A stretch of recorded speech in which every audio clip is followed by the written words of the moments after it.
অনেকে বলে না যে ভাই আমাকে একটু পাস করতে পারবো কিনা, পাস তো দূরে থাক, আমি তোমার এ প্লাস নিশ্চিত করতে পারবো। ঠিক আছে, আমি তোমাকে এটুকু গ্যারান্টি দিয়ে বলতে পারি যে ভাই তুমি যদি এই প্লেলিস্ট করো তোমার এ প্লাস নিশ্চিত। আসসালামু আলাইকুম প্রিয় শিক্ষার্থীরা, কেমন আছো সবাই? আশা করি সকলে ভালো আছো, সুস্থ আছো, সুন্দর আছো। এইচএসসি পরীক্ষার্থী যত স্টুডেন্ট আছো সকলের জন্য শুভকামনা জানিয়ে এই ভিডিওটা শুরু করতেছি। দেখো, আমি এই ভিডিওটা যখন শুট করতেছি এইচএসসি 26 পরীক্ষার আগ মুহূর্তে, তো আজকের এই ভিডিওটা আমি কিছুটা সাজেশনমূলক ভিডিও, যে কোন টপিক পড়া উচিত, কেমন কোন টপিক থেকে কোশ্চেন আসে, কেমন কোশ্চেন আসে, সেইগুলো সম্পর্কে একটু আলাপ করব। আর আরেকটা জিনিস হচ্ছে, দেখো তোমরা থাম্বনেইলটা দেখেই বুঝতেছো যে সম্পূর্ণ ফ্রিতেও আইসিটিটা তোমরা চাইলে একটা প্রস্তুতি নিতে পারবা। ততটুকু সাহায্য করার সামর্থ্য আল্লাহ তাআলা আমাকে দিছে, যে এতটুকু সাপোর্ট তোমাদেরকে আমি দিয়ে রাখছি অনলাইনে, যেখান থেকে একটা ফ্রিতে, সম্পূর্ণ ফ্রিতে না, তোমার মোবাইলের ডেটা কেনার জন্য যতটুকু টাকা লাগে ওই টাকা দিয়ে তুমি একটা ভালো প্রস্তুতি নিতে পারবা আর কি। তো দেখো, এইচএসসি 27 ইয়ার ফাইনাল চলতেছে, এইচএসসি 28 মাত্র কলেজে আসতে শুরু করলো, বা সামনে এই ভিডিও যারা দেখবে এইচএসসি 29, 30 যাই হবে না কেন, যতদিন পর্যন্ত সিলেবাস চেঞ্জ না হবে সবার জন্য একটা ইম্পর্টেন্ট একটা ভিডিও হবে এইটা। এখন খেয়াল করো, একটু ঠান্ডা মাথায় দেখো, ঠিক আছে? খেয়াল করো, সবার ফার্স্টে আমি তোমাদেরকে আগে ফ্রি রিসোর্সটা দেখাই দিই, ঠিক আছে? তারপরে আমি চ্যাপ্টার ওয়াইজ প্রত্যেকটা টপিক নিয়ে কথা বলবো, ঠিক আছে? তো দেখো এইখানে সেকেন্ড স্লাইডে দেখো দুইটা প্লে লিস্টের স্ক্রিনশট তোমরা দেখতে পাচ্ছ, ঠিক আছে? তো এই প্লে লিস্ট দুইটাকে আমি তোমাদেরকে একটু প্র্যাকটিক্যালি দেখাই দিচ্ছি। দেখো, সেটা হচ্ছে, দেখো তোমরা যদি ইউটিউবে যে কেউ সার্চ করো আইসিটি সানিসার লিখে, হ্যাঁ, ইউটিউবে যে আইসিটি সানিসার লিখে সার্চ করলে তুমি দুইটা প্লেলিস্ট পাবা। একটু খেয়াল করে দেখো, একটা হচ্ছে এই যে প্রথম একটা এইচএসসি আইসিটি 1 সুপার শর্ট, আর আরেকটা হচ্ছে এই যে নিচে এইচএসসি আইসিটি সানিসার। তো দেখো তোমরা নিচেরটা দেখো না, এই যে সেকেন্ড যেটা, এটা দেখো না, যদিও এটার ভিউজ অনেক বেশি, ঠিক আছে? তারপরে এটা দেখো না, তোমরা পরেরটা দেখো, কারণ এটা আপডেটেড, ঠিক আছে? কেন বলতেছি দেখো, আমি তোমাদেরকে দেখাই। দেখো এই যে প্লেলিস্টটা যেটা দেখতে না করতেছি, এই প্লেলিস্টটা যদি একটু খেয়াল করো, দেখো এই প্লেলিস্টে এখানে আমার চ্যাপ্টার 2 থেকে চ্যাপ্টার 5 পর্যন্ত 4টা অধ্যায়, এবং এই প্লেলিস্টটা আমি দিয়েছিলাম এইচএসসি 23 পরীক্ষার আগে। এইচএসসি 23 পরীক্ষার আগে একটু খেয়াল করো, দেখো এই যে চ্যাপ্টার 2 প্রায় 5 লাখ ভিউ, ঠিক আছে? প্রায় 500K ভিউ। এরপরে খেয়াল করো এই যে নাম্বার সিস্টেম, এর 330K পর্যন্ত ভিউ। দেখো এই যে ডিজিটাল ডিভাইস লজিক গেট, এটাও হচ্ছে তোমার প্রায় 2.5 লাখ ভিউ। তারপরে দেখো এখানে তোমার আছে হচ্ছে HTML, এটাও তেমন ভিউ। আবার আছে হচ্ছে পঞ্চম অধ্যায়। কিন্তু এই ক্লাসগুলো আমি কেন দেখতে না করতেছি জানো? কারণ এই ক্লাসগুলোতে তখন আমি একটু লিমিটেড পড়াইছিলাম, লিমিটেড বলতে কিছু সিকিউ আর এমসিকিউ পড়াইছিলাম, এবং টাইম ডিউরেশনও খুব একটা বেশি না, 2.5 ঘন্টা, 2 ঘন্টা, 1 ঘন্টা 40 মিনিট, 2 ঘন্টা, 2 ঘন্টা 13 মিনিট, এমন আর কি। তো খেয়াল করো আপডেটেড প্লে লিস্ট যেটা, হ্যাঁ, একটু আপডেটেড প্লেলিস্টটা যদি তোমাদেরকে দেখাই, এইখানে একদম 6টা অধ্যায় তোমাদের, একদম প্রথম অধ্যায়ের থিওরি থেকে শুরু করে 6ষ্ঠ অধ্যায় ডেটাবেস ম্যানেজমেন্ট পর্যন্ত প্রত্যেকটা চ্যাপ্টার এখানে পড়ানো আছে। এবং এইখানে আমি শুধু সিকিউ এমসিকিউ পড়াইনি, এখানে একদম বেসিক থেকে শুরু করে বেসিক পড়াইছি, সিকিউ সলভ করছি, এমসিকিউ সলভ করছি, সব আছে এখানে। তো খেয়াল করে দেখো, এই যে তোমরা যদি এই প্রথম অধ্যায়টা একটু খেয়াল করো, দেখো এই যে প্রথম অধ্যায়, সেকেন্ড অধ্যায়, থার্ড অধ্যায়, ঠিক আছে? এরপরে খেয়াল করো, এই যে দেখো থার্ড অধ্যায়ের দ্বিতীয় অংশটা নতুন করে আপলোড করা। এটা যারা এই প্লেলিস্টটার ফলোয়ার ছিল তারা অনেকে আমার জিজ্ঞাসা করতেছিল ভাইয়া, কারণ কি দেখো এই ক্লাসটা আমি ওটা রিমুভ করি নাই, রেখে দিছি, জাস্ট রেখে দিছি। এই যে লাস্টে খেয়াল করো, এই যে 1,36,000 ভিউয়ের এই ক্লাসটাকে আমি একটু নিচে রেখে দিছি। কেন নিচে রেখে দিছি? কারণ এই ভিডিওটা লাস্টের একটা অংশ হচ্ছে সাউন্ড আসছিল না, ঠিক আছে, কোশ্চেন সলভিং এর টাইমে। এই জন্য ভিডিওটাকে আবার আমি রিআপলোড করছি আর কি, হ্যাঁ, এবং ভিতরের কিছু অপ্রয়োজনীয় অংশ কেটে এটা একটু কম ডিউরেশনে আর কি। তবে দেখো এই ক্লাসগুলো একটু খেয়াল করো, দেখো একটু, হ্যাঁ, আমি বলতেছি, আমি তোমাদেরকে একটা এক্সপ্লেনেশন দিচ্ছি, যে দেখো আমার ফার্স্ট চ্যাপ্টারে 2 ঘন্টা, সেকেন্ড চ্যাপ্টারে 3 ঘন্টা 34 মিনিট, কারণ দেখো এই দুটো থিওরি চ্যাপ্টার, আমি 10 পড়াতে পারছি। হ্যাঁ, চেষ্টা করছি তোমাদেরকে কম সময়ে ভালো প্রস্তুতি দেওয়ার। কিন্তু খেয়াল করো, এই যে দেখো শুধু সংখ্যা পদ্ধতির উপরে আমি 5 ঘন্টা ক্লাস নিছি। এখন দেখো ভাইয়া, তোমাদেরকে একটা কথা বলি, আমি এইচএসসি 25-এর আগের একটা ঘটনা দেখো। এইচএসসি 25-এ দেখো আইসিটি তো অনলাইনে শুধু আমি একা পড়াই না, অনেকে আছে আমার থেকে অনেক ভালো পড়ান, অনেক পপুলার, তাদের ক্লাসও আছে। তো ওই ভাইয়ারা ক্লাস হয়েছে কি, যেমন দেখো আমার ডিজিটাল ডিভাইস এবং সংখ্যা পদ্ধতি এই দুইটার উপরে মিলাইলে প্রায় 11 ঘন্টার ক্লাস, যেখানে আমি বেসিক, সিকিউ, এমসিকিউ পড়াইছি। তো আমি অনেককেই দেখছি এরকম যে তারা হচ্ছে শুধু 4-5 ঘন্টায় এই প্রথম অংশ, দ্বিতীয় অংশ, মানে সংখ্যা পদ্ধতি, ডিজিটাল ডিভাইস দুইটাই পড়াই ফেলছেন। এখন দুইটাই যে পড়ায় ফেলছেন এটাকে আমি খারাপ বলতেছি না, অবশ্যই ভালো, হ্যাঁ, কম সময়ে ওনারা কম্প্যাক্ট করে পড়াই দিয়েছেন। কিন্তু এই কম সময়ে কম্প্যাক্ট করে পড়াতে যে অনেক টপিকের অনেক খুঁটিনাটি জিনিস না ছুটে গেছে। যেটা একটা স্টুডেন্ট যদি এই ক্লাসের উপরে সম্পূর্ণ নির্ভরশীল হয় তখন সে ধরা খাইছে। মানে তোমার যদি আগের থেকে প্রস্তুতি থেকে থাকে, তুমি রিভিশনের জন্য কোনো রকম একটু দেখতেছো, সেটা ঠিক আছে, কিন্তু তুমি ওই প্লেলিস্টটার উপরে যদি সম্পূর্ণ নির্ভরশীল হতে পারবে না, কারণ অনেক টপিক মাঝখানে নাই। তো এইটা আমি চেষ্টা করছি বাদ দেওয়ার জন্য। আমার কোর্সের বাচ্চাদেরও আমি যতগুলো টপিক পড়াইছি, এখানেও সেই টপিকগুলো পড়াইছি, প্রত্যেকটা টপিক, যাতে তুমি যদি আজকে নতুন একটা বাচ্চা হও যে এর আগে কখনো ওই অধ্যায়টা পড়ো নাও, তুমি কখনো পড়োনি, তুমি যদি এই অধ্যায়টা পড়ো, তুমিও একটা ভালো প্রস্তুতি নিতে পারবা। ঠিক আছে, কিছু বাদ দেয় নাই, কারণ দেখো কোশ্চেনের প্যাটার্ন না যত দিন যাবে চেঞ্জ হবে। মাঝখানে ছিল এইচএসসি বিশেষ করে 24 পর্যন্ত কোশ্চেনের না একটা গতানুগতিক ধারা ছিল, ওইখান থেকে চেঞ্জ হচ্ছিল না। কিন্তু এসএসসি 25, এইচএসসি 25, আবার এসএসসি 26টা হচ্ছে আসতেছে, সরি এসএসসি 26 অলরেডি গেল, সামনে তোমরা এইচএসসি 26। তো দেখো কোশ্চেনের প্যাটার্নটা চেঞ্জ হবে, যত দিন যাবে তত কোশ্চেনের প্যাটার্ন চেঞ্জ হবে। এই জন্য না প্রস্তুতিটা লিমিটেড নেওয়া উচিত না, নিলে একটা কমপ্লিট প্রস্তুতি নেওয়া উচিত। তো সেই কমপ্লিট প্রস্তুতির জন্য ক্লাসগুলোর ডিউরেশন একটু বেশি হয়েছে, তুমি স্পিড বাড়ায় দেখতে পারবা, তোমার হাতে সেই সুযোগ আছে। তুমি কোনো টপিক যদি তোমার আগে পড়া থাকে, তোমার কাছে যদি মনে হয় খুবই বেসিক হইতেছে, তুমি চাইলে সেটুকু টেনে স্কিপ করে দেখতে পারবা। ঠিক আছে, তো তোমার হাতে এই কন্ট্রোলটা আছে আর কি, যে তুমি চাইলে একদম বেসিক থেকে পড়তে পারবা, তুমি চাইলে অ্যাডভান্স থেকেও পড়তে পারবা। ঠিক আছে, এরপরে দেখো এই যে চতুর্থ অধ্যায়, পঞ্চম অধ্যায় এবং এই যে ডেটাবেসটা 2 সপ্তাহ আগে আপলোড করছি আর কি। হ্যাঁ, আগে এই পঞ্চম অধ্যায় পর্যন্ত আগে আপলোড করা ছিল। তো খেয়াল করো এই সম্পূর্ণ যে 6টা অধ্যায় আছে, আমি হলফ করে বলতে পারি যে অনেক স্টুডেন্ট আছে না, যে পাস করা তো দূরে থাক, মানে অনেকে বলে না যে ভাই আমাকে একটু পাস করাতে পারবো কিনা, পাস তো দূরে থাক, আমি তোমার A+ নিশ্চিত করতে পারবো। ঠিক আছে, আমি তোমাকে এটুকু গ্যারান্টি দিয়ে বলতে পারি যে ভাই তুমি যদি এই প্লেলিস্ট করো, তোমার A+ নিশ্চিত। হ্যাঁ, তোমার যদি এটা আয়ত্ত করতে পারো, এর বাইরে না, এর বাইরে তোমার কোনো পেইড কোর্সে যাইতে হবে না, আমার কোর্সেও তোমার আসতে হবে না। বুঝতে পারছি? ঠিক আছে, তো এই হচ্ছে তোমাদের জিনিসটা। ঠিক আছে, এখন খেয়াল করো এই প্লেলিস্টটা তোমরা একটু দেখো, এইটার লিঙ্কও হচ্ছে আমি এই ভিডিওর ক্যাপশনে দিয়ে দিব। ঠিক আছে, এখন খেয়াল করো, দেখো এখন আসো আমরা একটু টপিক ভিত্তিক পড়ালেখায় যাই আর কি। ঠিক আছে, তো দেখো প্রথম অধ্যায়, ঠিক আছে, প্রথম অধ্যায়ের নাম কি আমাদের? তথ্য যোগাযোগ প্রযুক্তি বিশ্ব বাংলাদেশ প্রেক্ষিত। তো খেয়াল করো এই প্রথম অধ্যায়ে আমাদের কি কি পড়া উচিত। প্রথম অধ্যায়ে একটা থিওরি চ্যাপ্টার, খেয়াল করো এই চ্যাপ্টারটা কি, এই চ্যাপ্টারটা সম্পূর্ণ থিওরি চ্যাপ্টার, একটু বোর। হ্যাঁ, পড়ালেখা না এই চ্যাপ্টারটা পড়তে একটু বোরিং লাগতে পারে। তো এই চ্যাপ্টারের কোন টপিকগুলো পড়া উচিত, কোন টপিক থেকে কি কি কোশ্চেন আসে। আরেকটা কথা বলে রাখি, দেখো এমসিকিউ এর জন্য সব টপিক, হ্যাঁ এমসিকিউ যে কোনো জায়গা থেকে যে কোনো টপিক থেকে আসতে পারে। তো এই সিকিউ এর জন্য কোন টপিক থেকে কি আসে, বিগত সালে কোথায় কি কোশ্চেন আসছে, তার একটা খুঁটিনাটি বিশ্লেষণ এখানে আমি তোমাদেরকে দেখানোর চেষ্টা করতেছি। দেখো খেয়াল করো, ফার্স্টে একটা টপিক হচ্ছে ভার্চুয়াল রিয়েলিটি, একটা টপিক হচ্ছে কি ভার্চুয়াল রিয়েলিটি। দেখো ভার্চুয়াল রিয়েলিটি থেকে কি কি কোশ্চেন হয়, দেখো এই যে ভার্চুয়াল রিয়েলিটি প্রযুক্তি সম্পর্কে বর্ণনা দাও। দেখো ভার্চুয়াল রিয়েলিটিটা কি হয় আসলে, দেখো ইম্পর্টেন্স দেখো তুমি আর কি, যে বিগত সালগুলোতে কত বোর্ডে, স্কুল, কলেজে, টেস্ট পরীক্ষায় এই কোশ্চেনগুলো আসছে। ঠিক আছে, বিগত সালগুলোতে তো আসছেই। এই যে দেখো এই যে মতিঝিল আইডিয়াল, তারপর হচ্ছে Dhaka college, Dhaka city college, Shafiuddin Sarkar, এগুলো সবই কিন্তু না গুরুত্ব দেওয়ার মতো কলেজ। তো এই সব জায়গায় এটা আসছে। ঠিক আছে, এখন দেখো ভার্চুয়াল রিয়েলিটি থেকে আসে কি, ভার্চুয়াল রিয়েলিটি থেকে কেমন আসে, দেখো ভার্চুয়াল মানে কি কৃত্রিম, আর রিয়েলিটি মানে কি বাস্তবতা, তাই না, কৃত্রিম বাস্তবতা। তো এটা যদি তোমরা একটু একটু বুঝো আর কি। ঠিক আছে, মানে বাস্তব নয় কিন্তু বাস্তবের মতো অভিজ্ঞতা। যেরকম আমরা ওই যে গেম খেলি না, আমরা রুমের ভিতর বসে স্টিয়ারিং ঘোরাই কিন্তু মনে হয় গাড়ি চলতেছে। ঠিক আছে, এই যে আমরা যে 3D মুভিগুলো দেখি আর কি, মনে হয় আমরা একদম ভিতরে চলে আসছি, ঢুকে গেছি, তাই না। তারপরে এই যে তারপর হচ্ছে কি বলে, এই যে সামরিক বাহিনী ওদের যুদ্ধ, ঠিক আছে, যুদ্ধ করতে গেলে সে যুদ্ধের ট্রেনিং, অস্ত্র চালানো, তারপর বিমান প্রশিক্ষণ, এই সব ক্ষেত্রে। তো এই ভার্চুয়াল রিয়েলিটির থেকে গুরুত্বটা তুমি বুঝছো। ঠিক আছে, ভার্চুয়াল রিয়েলিটি প্রযুক্তিটা আছে, কিভাবে এটা কাজ করে, কিভাবে এটা কাজ করে এটা তোমাকে দেবে। আর ভার্চুয়াল রিয়েলিটির ক্ষেত্রে কি একটা সিমুলেশন প্রয়োজন হয়, সিমুলেশনের জন্য তোমার কিছু কিছু জিনিসপত্র পড়তে হয়।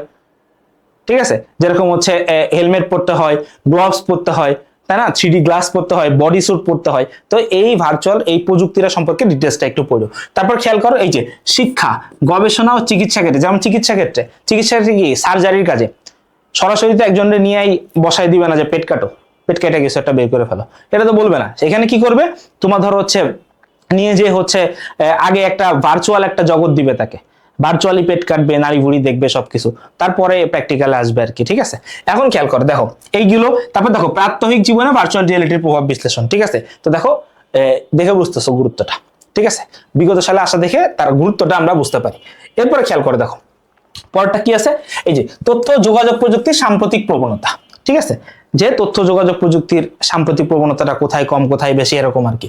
তো খেয়াল করো কি বলতেছে দেখো, এই যে গাড়ি চালানোর জন্য কৃত্রিম বুদ্ধিমত্তা এআই, আর্টিফিশিয়াল ইন্টেলিজেন্স, তাই না, এআই এর প্রয়োগ। তারপরে দেখো চতুর্থ শিল্প বিপ্লবের ক্ষেত্রে কৃত্রিম বুদ্ধিমত্তা প্রযুক্তির ভূমিকা মূল্যায়ন করা। আবার দেখো এই যে চতুর্থ যে শিল্প বিপ্লবটা হয়েছিল না, এইখানে হচ্ছে রোবোটিক্স, এইখানে কি জিনিসটা আছে, রোবোটিক্স। তো এই যে রোবোটিক্স আর এআই এর যে মিশ্রণটা, ঠিক আছে, রোবোটিক্স আর এআই এর যে মিশ্রণটা, এখান থেকে কোশ্চেন আসে।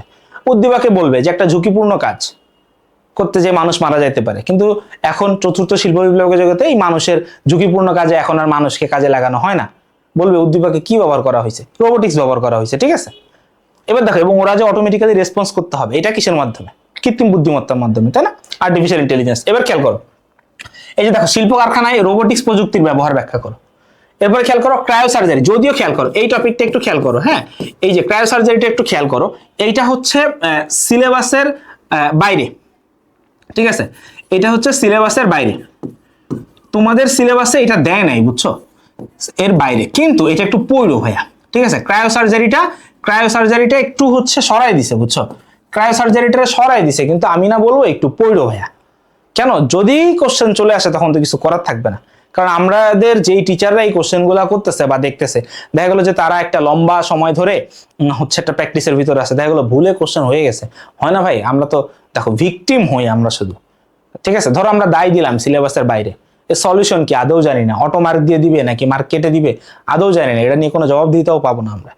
তো যেহেতু তোমাদের পুরা বই থেকে দুইটা টপিক বাদ দিছে, একটা হচ্ছে এইখান থেকে এটা, এই প্রথম অধ্যায় থেকে, আর ডিজিটাল ডিভাইস অধ্যায় থেকে এনকোডার ডিকোডার, কিন্তু আমি বলবো তোমরা পড়েছো। ঠিক আছে, তো খেয়াল করো এইটা। এবার দেখো এই যে চিকিৎসা ক্ষেত্রে ক্রায়ো সার্জারি চিকিৎসা পদ্ধতির যৌক্তিকতা বিশ্লেষণ করো।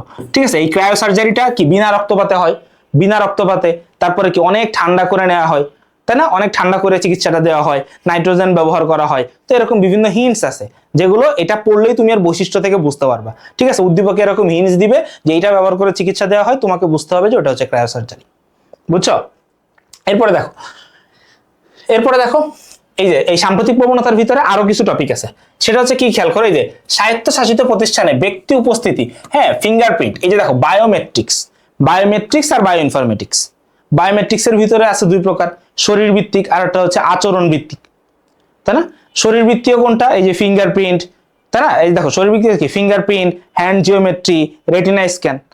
আর আচরণ কি, এই যে ভয়েস রিকগনিশন, এই যে আমরা বলি না হে সিরি, হ্যাঁ, তো ওরকম আর কি। ঠিক আছে, এবার খেয়াল করো এই যে বায়োমেট্রিক্স পদ্ধতি বর্ণনা করো, যে বায়োমেট্রিক্সটা কিভাবে কাজ করে, ঠিক আছে, কিভাবে মেলায় একটা ফিঙ্গারপ্রিন্টের সাথে আরেকটা। ধরো আমার ফিঙ্গারপ্রিন্ট দেখে কিভাবে বুঝবে এটা আসলে আমার ফিঙ্গারপ্রিন্ট, কিভাবে কাজ করে, সুন্দর মতো বইয়ে উল্লেখ আছে। ঠিক আছে, এখন তো আমি পড়ানোর দিকে যাচ্ছি না, জাস্ট আলাপ করে যাচ্ছি। এবার দেখো এই যে বায়োমেট্রিক্স পদ্ধতিতে ফিঙ্গারপ্রিন্ট ও রেটিনা স্ক্যানের মধ্যে কোনটি বেশি উপযোগী, দেখো এই পার্থক্যটা অনেক বেশিবার আসছে। ঠিক আছে, দেখো রেটিনা স্ক্যান আর ফিঙ্গারপ্রিন্ট, অবশ্যই রেটিনা স্ক্যানটা অনেক অ্যাডভান্স, অত্যাধুনিক, খরচ বেশি, হ্যাঁ, এবং মেইনটেনও ঝামেলা, এর থেকে ফিঙ্গারপ্রিন্টটা বেশি অ্যাভেলেবেল, ওটা বেশি ভালো। ঠিক আছে, এবার দেখো আর দৈনন্দিন কাজে রোবোটিক্সের ব্যবহার বিশ্লেষণ করো। এরপর খেয়াল করো বায়ো ইনফরমেটিক্স, এই টপিকটা থেকে খুব বেশি একটা প্রশ্ন এর আগে হয় নাই। ঠিক আছে, তো হয় নাই বলে যে হবে না এমন কোনো কথা না। ঠিক আছে, কি হচ্ছে দেখো বায়োমেট্রিক্স এই প্রযুক্তিটা ব্যাখ্যা করো, আর এটা হচ্ছে প্রয়োগ ক্ষেত্র। ঠিক আছে, এই দেখো এই যে এইটা অনেক ইম্পর্টেন্ট, জেনেটিক ইঞ্জিনিয়ারিং। ঠিক আছে, জেনেটিক ইঞ্জিনিয়ারিং এটা থেকে অনেক বেশি কোশ্চেন আসে ভাই। ঠিক আছে, ওই যে একদম শুরুর দিকে যেমন ভার্চুয়াল রিয়েলিটি ছিল না, ভার্চুয়াল রিয়েলিটি নিয়ে যেমন ছিল, এটা হচ্ছে তেমন ভার্চুয়াল রিয়েলিটির মতো অনেক কোশ্চেন আসে দেখো। এবং সব থেকে বেশি আসে কৃষি গবেষণায়, মানে একটা মানে অল্পতে কিভাবে বেশি ফলন দেওয়া যায়, এক গাছে কিভাবে অন্য গাছের ফলন করা যায়। ঠিক আছে, তারপরে একটা অনেক আগে মানে বিলুপ্ত প্রায় এরকম একটা প্রজাতি নতুন করে কিভাবে আবার আনা যায়, এগুলো সব হচ্ছে জেনেটিক ইঞ্জিনিয়ারিং এর মধ্যে। ঠিক আছে, পড়ো কিন্তু। ঠিক আছে ভাই, দেখো জেনেটিক ইঞ্জিনিয়ারিং থেকে অনেক কোশ্চেন আছে। দেখো এই যে 25 সালেই দেখো, হ্যাঁ 25 সালে দুইটা বোর্ডে কোশ্চেন পাইছে। এবার দেখো তারপর দেখো কৃষি ও পানি সম্পদ উন্নয়নে জেনেটিক ইঞ্জিনিয়ারিং এর ব্যবহার। ঠিক আছে, এই দেখো 25 সালে এখান থেকেও কোশ্চেন। এবার দেখো এই যে মাছ ও ওষুধ উৎপাদনে জেনেটিক ইঞ্জিনিয়ারিং, ওষুধ তৈরিতে আর হচ্ছে জেনেটিক ইঞ্জিনিয়ারিং ও বায়ো ইনফরমেটিক্সে একে অন্যের পরিপূরক বিশ্লেষণ করো, মানে যে দুটোর ভিতরে একটা রিলেশন আছে সেটাও পড়ো। দেন খেয়াল করো এই যে ন্যানো টেকনোলজি থেকে অনেক কোশ্চেন আসে। ঠিক আছে, এই যে দেখো ন্যানো টেকনোলজি প্রযুক্তির বর্ণনা করো। ন্যানো মানে কি, ছোট না ক্ষুদ্র, তাই না? তা কিভাবে এই ক্ষুদ্র প্রযুক্তি ব্যবহার করে মানে দিন দিন কিভাবে কম্পিউটার তো আগে ছিল বড় একটা রুমের সমান, সেই কম্পিউটার যেমন এখন ম্যাক মিনি গুলাকে এতটুকু হয়ে গেছে, তাই না? এই যে আমার সামনে আছে একটা, খুলে আনতে হবে, অনেক তার খুলতে হবে, তাই আনতেছি না, এতটুকু ছোট একটা, এটাই নাকি সিপিইউ। যদিও আমরা উইন্ডোজ পিসি যেগুলো বানাই ওইগুলো একটু বড় হয়, আর ইসে অ্যাপেলেরটা হচ্ছে খুব ছোট হয়, ঠিক আছে? তো খেয়াল করো এই জিনিসগুলো হচ্ছে কিভাবে তৈরি করে, এত ছোট কিভাবে হয়েছে, একটু পড়লে বুঝবা। তারপর দেখো খাদ্য শিল্পে কিভাবে ন্যানো টেকনোলজি কাজে লাগে, আর খাদ্য চিকিৎসা ও শিল্পে ন্যানো টেকনোলজির সুযোগ। এখান থেকে দেখো এই যে 25 সালে কোশ্চেন আসছে, 24 সালে কোশ্চেন আসছে, 23, প্রত্যেক বছরই কোনো না কোনো বোর্ডে এখান থেকে কোশ্চেন হয়, বুঝছো? এবার দেখো, ঠিক আছে, এখন দেখো অধ্যায় 2। অধ্যায় 2টা হচ্ছে কি, কমিউনিকেশন সিস্টেমস ও নেটওয়ার্কিং। এই চ্যাপ্টারটা একটা থিওরি চ্যাপ্টার, তাই না? এটা কি চ্যাপ্টার? এটা একটা থিওরি চ্যাপ্টার। এই চ্যাপ্টার থেকে তোমার পরীক্ষায় একটা সিকিউ থাকবে, বোর্ড পরীক্ষায় একটা সিকিউ থাকবে মাস্ট, তুমি সেখানে 10 মার্ক পাবা। এবং এমসিকিউ দেখতে গেলে হচ্ছে তুমি 3 অথবা 4টা এমসিকিউ পাবা, 3 অথবা 4টা এমসিকিউ পাবা, মানে ওভারঅল এই ইসে 13 অথবা 14 মার্ক তুমি এই চ্যাপ্টার থেকে পাবা, ঠিক আছে? এই চ্যাপ্টার থেকে, এই চ্যাপ্টার কিন্তু সব, এই চ্যাপ্টারে কিন্তু টপিক অনেক, কিন্তু সব পড়তে হয় না, কিছু লিমিটেড পড়লেই ভালো করা যায়, ঠিক আছে? আর কিন্তু এমসিকিউ এর জন্য তো সব পড়তেই হবে, বুঝতেই পারতেছো, ঠিক আছে? এখন দেখো এই চ্যাপ্টারে তুমি কি কি পড়বা, ঠিক আছে?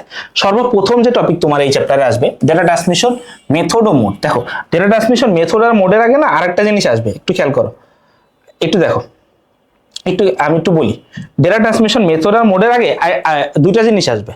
একটা আসবে হচ্ছে তোমার আসবে ডেটা ট্রান্সমিশন মডেল, একটা আসবে কি ট্রান্সমিশন বা কমিউনিকেশন, যেটাই বলো না কেন, ডেটা কমিউনিকেশন মডেলটা আগে আসবে, ডেটা কমিউনিকেশন মডেল এটা আসবে, ডেটা কমিউনিকেশন মডেল আসবে, আর আরটা আসবে হচ্ছে ব্যান্ডউইথ। হ্যাঁ, এই মেথড আর মোডের আগে এই দুইটা টপিক তোমার আসবে। এবং এই দুইটা টপিক থেকে না তোমার হচ্ছে এই যে কতে মানে জ্ঞানমূলক, অনুধাবনমূলক এবং এমসিকিউতে বেশি কোশ্চেন আসে, ঠিক আছে? যেরকম ব্যান্ডউইথের 3টা প্রকারভেদ আছে, ঠিক আছে? কোনটা কোন ব্যান্ডউইথের মিনিমাম স্পিড কত, হাই স্পিড কত, ঠিক আছে? মানে রেঞ্জটা, ঠিক আছে? এই জিনিসগুলো আসে। ডেটা কমিউনিকেশন মডেলের উপাদান কয়টি? 5টা উপাদান, ঠিক আছে? 5টা উপাদানে কোনটার ভিতরে কোনটা হয়, এই জিনিসগুলা, ঠিক আছে? এগুলা থেকে জ্ঞান অনুধাবনমূলক আসে। এরপরে আসে মেথড আর মোড, এখান থেকে সিকিউ আসে, ঠিক আছে? মেথডের ভিতরে দেখো মেথড হচ্ছে 2টা, তাই না? মেথড 2টা কি কি? মেথড কিন্তু অনেকে ভুলে আমরা বলে ফেলি 3টা, কিন্তু অ্যাকচুয়ালি মেথড কিন্তু 2টা, সিরিয়াল আর প্যারালাল। এরপরে সিরিয়ালটা হচ্ছে আবার 3টা, অ্যাসিনক্রোনাস, সিনক্রোনাস, আইসোক্রোনাস। অ্যাসিনক্রোনাস আর সিনক্রোনাসটা আবার বেশি ইম্পর্টেন্ট, তাই তো? তো খেয়াল করো এখান থেকে এই যে দেখো কি কি কোশ্চেন আসে, খেয়াল করো। আর ডেটা ট্রান্সমিশন মোডটা আবার 2টা জিনিসের উপরে ডিপেন্ড করে না, একটা হচ্ছে রিসিভারের সংখ্যার উপরে, আর একটা হচ্ছে ডেটা ট্রান্সমিশনের দিকের উপরে ডিপেন্ড করলে কি কি হয়, যেমন হচ্ছে একমুখী, উভমুখী, আবার উভমুখী কিন্তু একই সময়ে নয়। আবার আরেকটা হচ্ছে কি দেখো, এই যে প্রাপকের সংখ্যার উপরে, যদি একজন ডেটাটা রিসিভ করে ইউনিকাস্ট, যদি সকলে ডেটা রিসিভ করে ব্রডকাস্ট, যদি সিলেক্টেড কয়েকজন রিসিভ করে মাল্টিকাস্ট, তাই না? আর একমুখী হইলে সিমপ্লেক্স, উভমুখী হইলে কি, উভমুখী কিন্তু একই সময়ে না, হাফ ডুপ্লেক্স, আর উভমুখী এবং যে কোনো সময় সেটা হচ্ছে ফুল ডুপ্লেক্স, ঠিক আছে? এবার খেয়াল করো, দেখো এই যে সিমপ্লেক্স মোড সম্পর্কে বর্ণনা দেয়, দেখো এইগুলা কি পড়বা জানো, এদের বৈশিষ্ট্য পড়বা আর এদের এক্সাম্পল গুলা ভালো মতো পড়বা। উদ্দীপকে তোমার এটার এক্সাম্পল দেওয়া থাকবে, মানে কোন ডিভাইসে এটা ব্যবহার করা হয়। যেমন সিমপ্লেক্স ব্যবহার করা হয় হচ্ছে রেডিও টেলিভিশনে, কোথায় ইউজ করা হয়? রেডিও টেলিভিশনে। আবার রেডিও টেলিভিশনে ব্রডকাস্টও ব্যবহার করা হয়, ঠিক আছে? তো এই ক্ষেত্রগুলো এইগুলো আবার আমি ওই যে ফুল প্লেলিস্টটা আছে না, ওইখানে ডিটেলস আলাপ করছি, ওইখানে দেখো আর কি, ঠিক আছে? এখানে জাস্ট টপিক সম্পর্কে বলতেছি। তো সিমপ্লেক্স সম্পর্কে দেখো 25 সালে 2টা বোর্ডে কোশ্চেন আসছে, কিন্তু টপিক কিন্তু খুবই সহজ, তোমার আইসিডি বইয়ের সবচেয়ে সহজ টপিক এটা। দেখো এই যে দিনাজপুর বোর্ডের থেকে কোশ্চেন আসছে, সিলেট বোর্ডের কোশ্চেন আসছে, ঠিক আছে? দেখো তো দুইটাই কিন্তু 3 মার্কের জন্য, এই যে 6 এর গতে 2 এর গতে দুইটাই 3 মার্কের জন্য কোশ্চেন আসছে। তারপর হাফ ডুপ্লেক্স মোড সম্পর্কে বর্ণনা, এই যে সিমপ্লেক্স আর ফুল ডুপ্লেক্স মধ্যে তুলনামূলক। এরা দেখো এই যে দিনাজপুর বোর্ড 25, এই যে দিনাজপুর বোর্ডের 6 এর গতে আসছিল শুধু সিমপ্লেক্স, আর 6 এর ঘতে আসছিল হচ্ছে এই সিমপ্লেক্স আর ফুল ডুপ্লেক্সের মধ্যে তুলনা। এরপরে খেয়াল করো হাফ ডুপ্লেক্স ও ফুল ডুপ্লেক্স মোডের মধ্যে তুলনামূলক বিশ্লেষণ করো। এরপরে খেয়াল করো এই যে এইটা অনেক ইম্পর্টেন্ট, আমি বলি আর কি, হ্যাঁ, অ্যাসিনক্রোনাস ও সিনক্রোনাস ট্রান্সমিশনের মধ্যে কোনটির দক্ষতা বা সুবিধা বেশি? অ্যাসিনক্রোনাস আর সিনক্রোনাস, অবশ্যই সিনক্রোনাস ভালো, কিন্তু কেন এটা আমি ডিটেলস ক্লাসে পড়াইছি, ওইখান থেকে দেখো। আর তোমার যদি পারো তাহলে তো তুমি পারোই, ঠিক আছে? এই টপিকটা পড়লেই হবে।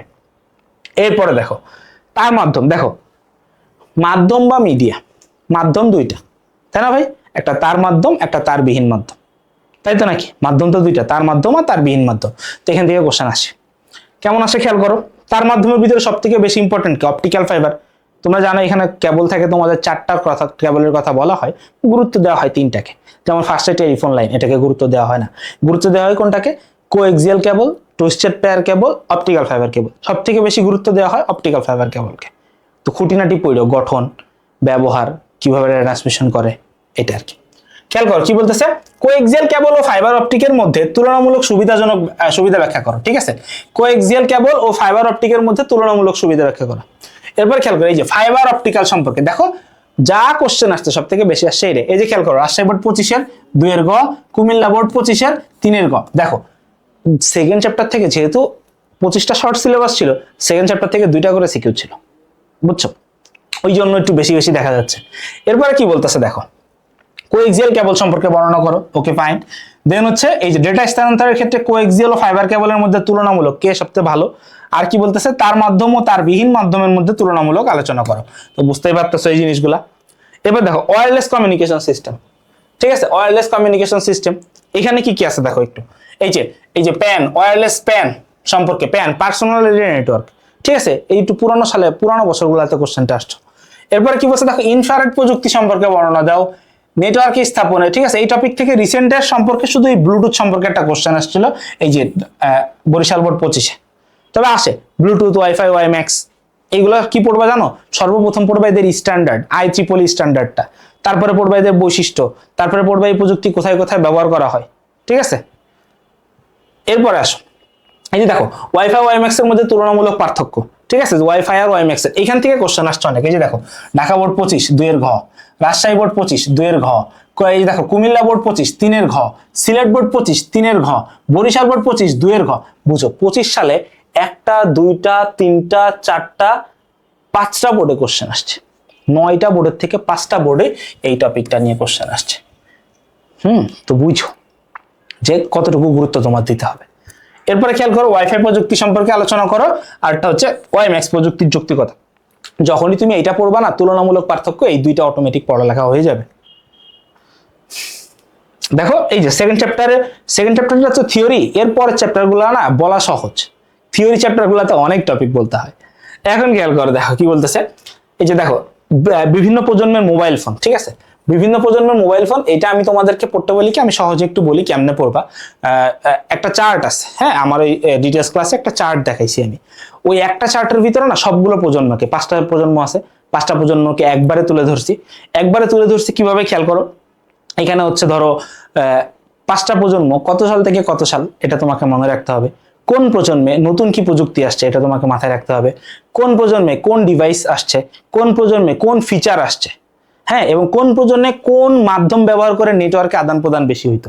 এই জিনিসগুলো খেয়াল করলে হয়ে যাবে, বুঝছো? এগুলো একটু পড়ো। এবার কি বলতেছে দেখো, এই যে দেখো এইটাই ঘুরে ফিরে দেখবে না, এই পুরাটা এই জিনিসগুলো আমি তোমাকে যেটা বললাম এইগুলো পড়লে এটা কভার হয়ে যাবে আর কি। এরপরে দেখো এই যে কম্পিউটার নেটওয়ার্কিং। হ্যাঁ, কম্পিউটার নেটওয়ার্কিং কত প্রকার? 6 প্রকার না? প্যান, ল্যান, ক্যান, ম্যান, 5 প্রকার। ঠিক আছে, এবার দেখো কি বলতেছে, এই জিনিসগুলা কিভাবে কাজ করে। ঠিক আছে, এইগুলা থেকে কোশ্চেন একটু পড়ো। এগুলো সহজ, তোমরা 8, 9, 10 থেকে পড়ে চলে আসতেছো। ঠিক আছে, এবার দেখো বিভিন্ন যে ডিভাইস আছে না নেটওয়ার্কে, তোমাদের বইয়ে টোটালি মেবি 8টা ডিভাইস সম্পর্কে তোমাদের বইয়ে আছে। ওই যে রাউটার, মডেম, এনআইসি, তাই না, তারপরে যে ব্রিজ। ঠিক আছে, এই কাজগুলো, গেটওয়ে, এগুলো কোনটা কিভাবে কাজ করে জাস্ট একটু পড়লে হবে। মডেমটা ইম্পর্টেন্ট। হ্যাঁ, এবার দেখো টপোলজি, বলতে পারো এই চ্যাপ্টারের হট টপিক এইটা। হ্যাঁ, এই চ্যাপ্টারের হট টপিক। 2টা টপোলজির মধ্যে তুলনা অনেক বেশি আসে। হ্যাঁ, একটা কাজ একটু তোমরা করবা, সেটা হচ্ছে টপোলজিতে চিত্র মাস্ট অ্যান্সার করবা। টপোলজিতে কি করবা, টপোলজি অ্যান্সার করলে এখানে তুমি চিত্র দিবা মাস্ট, তাহলে মার্ক ভালো পাওয়া যায়। ঠিক আছে, একটু সুন্দর করে এঁকে দিবা। এবার কি বলতেছে দেখো, এই যে নেটওয়ার্ক গঠনে স্টার টপোলজির গুরুত্ব দেখো কয়টা বোর্ডে আসছে। এই যে দেখো রাজশাহী, যশোর, সিলেট বোর্ড, এটা রাজশাহী বোর্ড বয়কার। হ্যাঁ, Rajshahi board, Sylhet board, Jessore board, 3টা বোর্ডে আসছে এই কোশ্চেনটা একসাথে। ঠিক আছে, স্টার টপোলজি। এবার খেয়াল করো এই যে স্টার টপোলজি, দেখো রিং টপোলজি এই যে কুমিল্লা বোর্ড 25-এ আসছে। তারপরে খেয়াল করো এই যে নেটওয়ার্কে বাস টপোলজির ব্যাখ্যা। এটা অনেকবার আসছে, 25 সালে আসে না কিন্তু তার আগে অনেক আসছে। এরপরে দেখো এই যে মেশ ও স্টার টপোলজির মধ্যে কোনটি অধিক কার্যকর, শুধু মেশ আর স্টার না, যে কোনো দুইটার কম্প্যারিজন আসতে পারে। হ্যাঁ, এবং এটা মনে রাখার কিছু সিম্পল ট্রিক্সও আমি ওই প্লেলিস্টে আলাপ করছি, এই টপিকটা পড়লেই বুঝবা। ঠিক আছে, প্রত্যেকটা টপিক পড়লেই বুঝবা। এবং সবার লাস্টে, ঠিক আছে, এই দেখো এই যে নেটওয়ার্ক টপোলজি নিয়ে আরো আছে, রিং মেশের কম্পেয়ার, রিং আর স্টার কম্পেয়ার, বাস ট্রি ও স্টারের মধ্যে কম্পেয়ার। ঠিক আছে, মানে অ্যাকচুয়ালি সব হচ্ছে কম্প্যারিজন, যে কোনটা ভালো, কোনটা সুবিধা, কোনটাতে স্পিড বেশি, কোনটাতে খরচ কম, ঠিক আছে, কোনটাতে সিকিউরিটি বেশি, এইসব আলাপ চল। এরপরে খেয়াল করো সবার লাস্ট হচ্ছে ক্লাউড কম্পিউটিং। ঠিক আছে, এই চ্যাপ্টারের লাস্ট টপিক সেটা হচ্ছে কি, এই যে ক্লাউড কম্পিউটিং সেবা সম্পর্কে বিশ্লেষণ করো। ঠিক আছে, ক্লাউড কম্পিউটিং এর সেবার 3টা মূলনীতি আছে। প্রথমটা হচ্ছে যখন চাহিদা তখন সার্ভিস, মানে কোনো টাইম বাউন্ড থাকা যাবে না, যত চাহিদা তত সার্ভিস, মানে এনি টাইম সার্ভিস দিতে হবে। আরটা হচ্ছে পে অ্যাজ ইউ গো। ঠিক আছে, এই 3টা হচ্ছে এটার মূলনীতি আর কি ক্লাউড সার্ভিসের। তো ক্লাউড কম্পিউটিং সার্ভিসটা পড়ে, এটা ছোট একটা টপিক। ঠিক আছে, কিন্তু কোশ্চেন আসে মাঝে মাঝে। ঠিক আছে, এরপরে দেখো এই হচ্ছে অধ্যায় 3। অধ্যায় 3 কি, সংখ্যা পদ্ধতি ও ডিজিটাল ডিভাইস। খুবই ইম্পর্টেন্ট। কেন খুবই ইম্পর্টেন্ট বলতেছি, দেখো এখান থেকে 2টা সিকিউ আসবে। ঠিক আছে, 2 সিকিউ, 2টা সিকিউ আসবে। কত মার্ক? 20 মার্ক। হ্যাঁ, এবার ধরো তুমি এমসিকিউ পাবা হচ্ছে এই চ্যাপ্টার থেকে, এমসিকিউ এক টেস্ট কোশ্চেনে 6টা আসার কথা তোমার, বা 5টাই ধরে রাখো। হ্যাঁ, 5টাই ধরে রাখো, অ্যাটলিস্ট 5টা আসার কথা। তো 5টা যদি আসে, 5 into 1 5, 25। ভাই দেখো রিটেনের পাস মার্ক এক চ্যাপ্টার পড়ে, তাই না?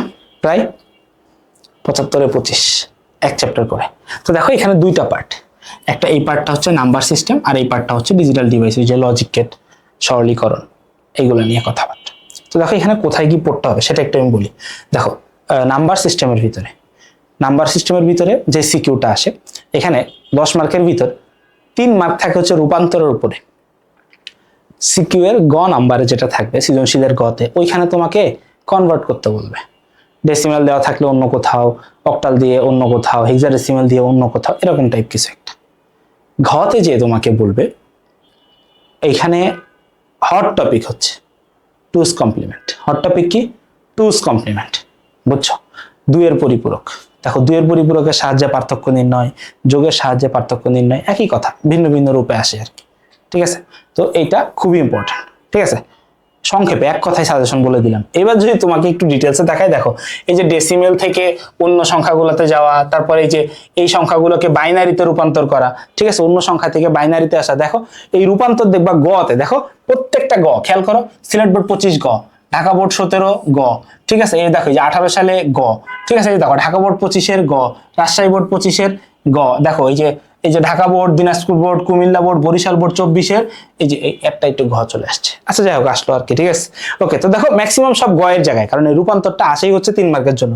দেখো এগুলো সবই হচ্ছে রূপান্তর, সবই হচ্ছে কি, এইগুলো দেখো এই সবই হচ্ছে রূপান্তর। এবার খেয়াল করো, এই যে বাইনারি যোগ বিয়োগ আর 2 এর পরিপূরকের সাহায্যে যোগ বিয়োগ।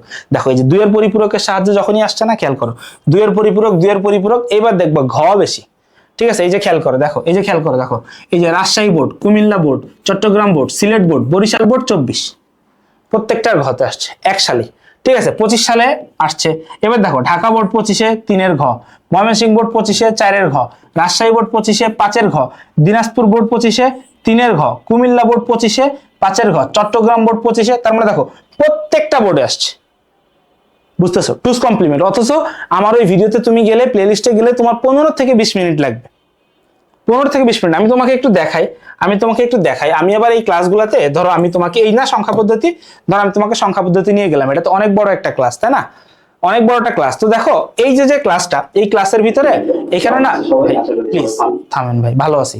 এই যে দেখো এইখানে, দেখো এই ক্লাসটাতে এই যে দেখো টাইম স্ট্যাম্প দেওয়া আছে। ঠিক আছে, এই যে টুস কমপ্লিমেন্ট মনে হয় এই পার্টটাতে, এই যে হ্যাঁ, এটা হচ্ছে 2 এর পরিপূরক। এই যে দেখো এই যে দেখো এই অংশটুকুতে, এই যে দেখো আমি সব টাইম স্টার দেওয়া আছে, এই যে 3 ঘন্টা 5 মিনিট থেকে, এই যে হ্যাঁ দেখো এইখানে না অনেকগুলো এক্সাম্পল করাইছি।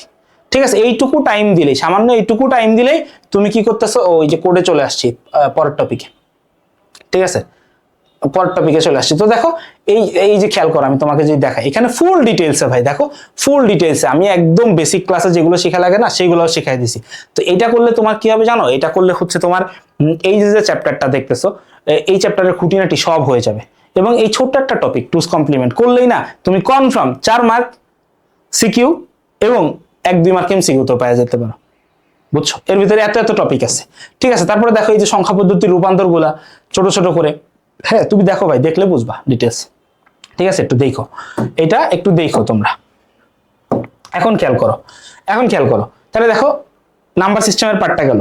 এবার দেখো ডিজিটাল ডিভাইসের পার্টে যদি দেয়, দেখো নাম্বার সিস্টেমের পার্টে আরেকটা জিনিস একটু আছে, আরেকটা টপিক একটু আছে, ওটা সম্পর্কে একটু জাস্ট বলে দেই। একটা টপিক আছে কোড, একটা টপিক আছে কি কোড, এবং এখান থেকে ধরো হচ্ছে 2 মার্কের জন্য কোশ্চেন আসে, অনুধাবনে কোশ্চেন আসে বেশি। হ্যাঁ, কোড থেকে 2 মার্কের জন্য কোশ্চেন আসে বেশি। এবার আসো দেখো এই যে লজিক গেট, হ্যাঁ লজিক গেটের পার্টে দেখো লজিক গেট থেকে কোশ্চেন আসে। লজিক গেট গুলো কি, যেমন ধরো একটা লজিক গেটের ভিতরে কি কি থাকে, লজিক গেটের সিম্বলটা, ট্রুথ টেবিলটা, ওর ক্যারেক্টারিস্টিক্স মানে বৈশিষ্ট্যটা, তারপর ওটার একটা ইকুয়েশন। এই তো লজিক গেটের, বা ওর একটা ধর্ম, যে ও কিভাবে কাজ করে, কি ইনপুট পাইলে কি আউটপুট দেয়, এই তো। তো এই যে জিনিসটা, এইটা উদ্দীপকে যে কোনোটা দেওয়া থাকতে পারে, ওর কোনো ধর্ম দেওয়া থাকতে পারে, ওর সিম্বল দেওয়া থাকতে পারে, ওর ট্রুথ টেবিল দেওয়া থাকতে পারে, ওর একটা সমীকরণ দেওয়া থাকতে পারে, দিয়ে তোমাকে বলবে যে এটা কোন লজিকের ব্যাখ্যা করো। তখন না নিচে এসে তোমাকে তার ডেফিনেশনটা দিতে হবে, চিত্র আঁকতে হবে, ট্রুথ টেবিল বের করতে হবে, তার ইকুয়েশন বের করতে হবে, তখনই তুমি ফুল মার্কটা পাবে। ঠিক আছে, তো এটা সব 7টা লজিক গেটের 7টাই। হ্যাঁ, এটা গেল প্রাথমিক কথাবার্তা। দ্বিতীয় কথা হচ্ছে ইউনিভার্সাল গেট। হ্যাঁ, তোমার এখানে সবই লেখা আছে, এই যে দেখো, এই যে দেখো, এই যে ন্যান নর এক্স নর, এই গেটের বাস্তবায়ন বিশ্লেষণ করো যে কিভাবে তৈরি হয়েছে সেটা।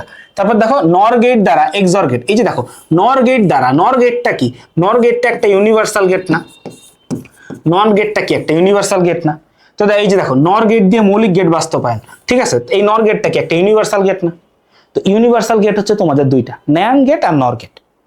খুবই সহজ একটা টপিক।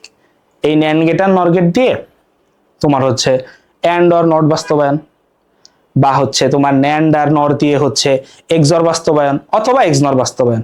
এক্সর আর এক্সনর খুবই ছোট একটা টপিক, 3 মার্ক 4 মার্কের জন্য চলে আসবে। ঠিক আছে, এই যে খেয়াল করো, এই যে কই গেল, এই যে নর গেট দিয়ে এক্সর বাস্তবায়ন, এই যে 4 মার্কের জন্য আসছিল, ছোট একটা টপিক ভাই।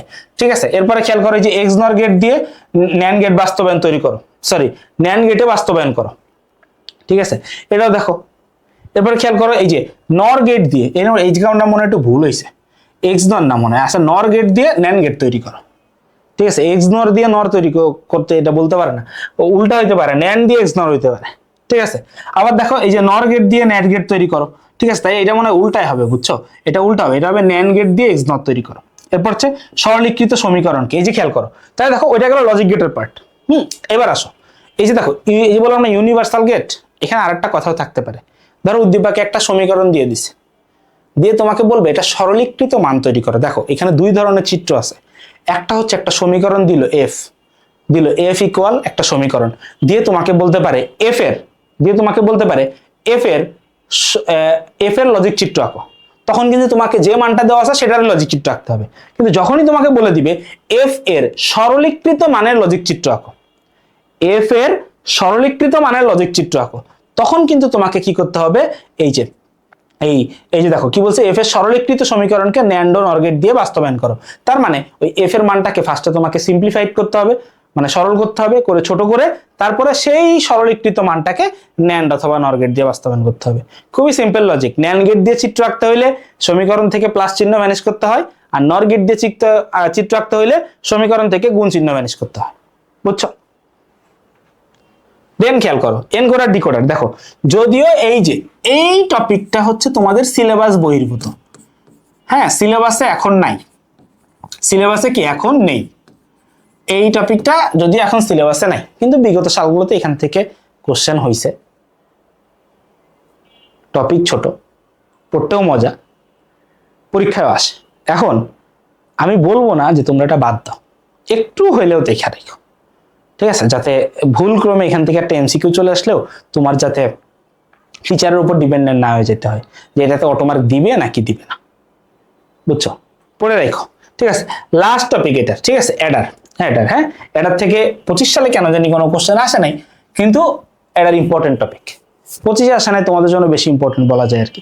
ঠিক আছে, এডারের ভিতরে হ্যাঁ হাফ এডার কি, হাফ এডারের ব্যাখ্যা, ফুল এডার কি, ফুল এডারের ব্যাখ্যা, তারপর হচ্ছে যে এডার দিয়ে যোগ, বাইনারি যোগ, এডারের কাজ মূলত বাইনারি যোগ করা, আমি দেখাইছি খুব সুন্দর মতো করে যে একটা বাইনারি যোগ কিভাবে এডারের মাধ্যমে করা হয়, দেখবা দেখো এগুলো সবই পড়াইছি ভাই। ঠিক আছে, সবই পড়াইছি। ধরো হচ্ছে এই একটা ক্লাস, হ্যাঁ এর ভিতরে হচ্ছে দেখাচ্ছি, দাঁড়াও এই তো একটু ছোট ক্লাস তো লোড হইতে একটু সময় লাগতেছে,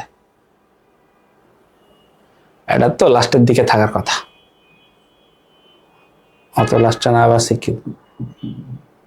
এই যে এই টপিকটা কিন্তু ইম্পর্টেন্ট, হ্যাঁ সেটা হচ্ছে হাফ অ্যাডারের সাহায্যে ফুল অ্যাডার বাস্তবায়ন। দেখো আমি তোমাকে দেখাচ্ছি, এই যে হাফ অ্যাডারের সাহায্যে ফুল অ্যাডার বাস্তবায়ন, বুঝছো হাফ অ্যাডারের সাহায্যে ফুল অ্যাডার বাস্তবায়ন, এই টপিকটা তোমার খুবই ইম্পর্টেন্ট ভাই। ঠিক আছে, এই যে হাফ অ্যাডারের সাহায্যে ফুল অ্যাডার বাস্তবায়ন, এই প্রমাণটা তোমার জন্য খুবই ইম্পর্টেন্ট। এবং হচ্ছে তারপরে হচ্ছে অ্যাডারের সাহায্যে যোগ কই,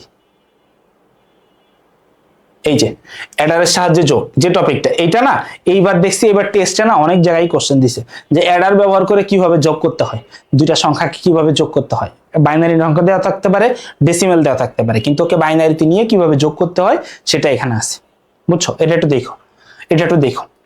ঠিক আছে, তাহলে দেখো এডার টপিকটা থেকে মৌলিক গেটের সাহায্যে ফুল অ্যাডার বাস্তবায়ন, হাফ অ্যাডারকে ন্যান্ড গেট দিয়ে বাস্তবায়ন, হাফ অ্যাডারকে নর গেট দিয়ে বাস্তবায়ন, হাফ অ্যাডার দ্বারা ফুল অ্যাডার বাস্তবায়ন, এটা সব থেকে বেশি ইম্পর্টেন্ট। ঠিক আছে, এরপর দেখো হাফ অ্যাডার ও ফুল অ্যাডারের মধ্যে কোনটি যোগ করার জন্য বেশি উপযোগী, অবশ্যই ফুল অ্যাডার উপযোগী, কারণ হাফ অ্যাডার যদি উপযোগী হইতো তাহলে ফুল অ্যাডার আবিষ্কারই হইতো না।